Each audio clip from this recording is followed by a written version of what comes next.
خانقاہ ربانیہ نقشبندیہ روحانی معالج پیر مفتی احسن محمود نقشبندی صاحب۔ اللہ پاک نے قرآن پاک کے اندر عباد الرحمن کی 7ویں صفت، میں نے عرض کیا نا قرآن پاک میں اللہ نے ایک مقام پہ 9 صفات بیان کی ہیں، کوشش کروں گا وقت کے اندر مختصر کر کے 9 پوری آپ کے سامنے عرض کر دوں۔ ابھی 7ویں صفت کا ذکر ہو رہا ہے۔ 7ویں صفت یہ ہے کہ فرمایا اللہ کے جو بندے ہیں وہ مرتے دم تک دامن توحید کو تھام کر رکھتے ہیں، توحید کے دامن کو تھام، یعنی اس کو آسے نہیں جانے دیتے، شرک و بدعات کے اندر نہیں پڑتے۔ اس لیے دیکھیے اللہ نے قرآن پاک میں کیا فرمایا، فرمایا کہ میں رب اپنے بندے کے سارے گناہ معاف کر دوں گا، جتنے بھی گناہ اس نے کیے ہیں میں سارے معاف کر دوں گا، لیکن شرک کو معاف نہیں کروں گا۔ یہ اللہ نے قرآن میں فرمایا نا۔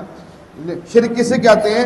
اللہ کی ذات میں، اللہ کی صفات میں، اللہ کی عبادات میں، اللہ کی ذات، صفات، عبادات، اس میں اللہ کے غیر کو شریک کرنا، اللہ کی جو صفت اللہ کی ہے وہ اللہ کے غیر میں بھی کرنا۔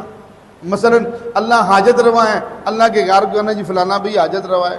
اللہ مشکل کشا ہے، کسی بندے کی طرح نسبت کرنا فلانا بندہ بھی مشکل کشا ہے۔ اللہ حاضر ناظر ہے، کسی بندے کی طرح نسبت کرنا فلانا بندہ بھی حاضر ہے، یہ اللہ کی صفات میں شرک ہوا۔ اس طرح اللہ کی عبادات میں، اللہ کی صفات میں، اللہ کی ذات میں کسی کو شرک نہ کرنا، یہ توحید ہے۔ یہ ہمیں سبق قرآن پاک میں اللہ نے دیا، اور حضور پاک صلی اللہ تعالی علیہ وسلم کیا فرماتے ہیں؟ الکبائر الاشراک باللہ، سب سے بڑا یعنی کبیرہ گناہوں میں سب سے بڑا گناہ، یعنی اس سے بڑا گناہ کوئی نہیں ہے۔ نماز چھوڑنا بھی کبیرہ گناہ، زکوٰۃ نہ دینا بھی کبیرہ گناہ، جھوٹ بولنا بھی کبیرہ گناہ، غیبت کرنا بھی کبیرہ گناہ، روزہ نہ رکھنا بھی، یعنی سارے کبیرہ گناہ۔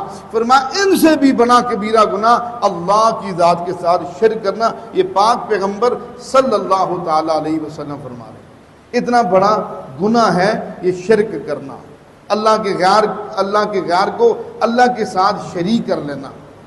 اب یہ دیکھیں کہاں کا یہ انصاف ہے، جو ہمارا خالق ہے، مالک ہے، جو ہماری ساری ضروریات پوری کر رہا ہے، ہم وہی چیز ہے اس کی مخلوق میں بھی کہتے ہیں کہ فلانا بھی ہمارا یہ مسئلہ حل کر سکتا ہے، فلانا بھی یہ مسئلہ حل کر سکتا ہے۔ ہمارے پاس لوگ آتے ہیں بھائی یہ کام آپ ہی کرنا ہے، نہ بابا میں نہیں کر سکتا، کرنا تو اللہ پاک نے ہے، ہم کون ہوتے ہیں کرنے والے؟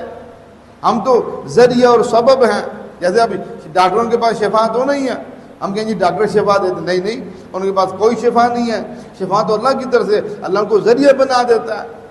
تو اس لیے اپنے باطن کو، ظاہر کو شرک و بدعات جیسی گندگیوں سے پاک کر کے زندگی گزارنا، یہ اصل ہے کہ ہمارے دل کے اندر اللہ کا صحیح یقین شامل ہو کہ ایک کرنے دھرنے والی ذات ایک اللہ کی ہے، اللہ کا غیر، اللہ کے بغیر کچھ نہیں کر سکتا، کرنے والی ذات ایک اللہ کی ہے۔ اس یقین کے ساتھ زندگی گزارنا، شرک و بدعت سے بچنا، اللہ نے فرمایا قرآن پاک میں یہ عباد الرحمن کی صفات ہیں۔ ہمارے ہاں جادو، جنات، بندش اور نظر بد کا شافی علاج قرآن و سنت کی روشنی میں کیا جاتا ہے۔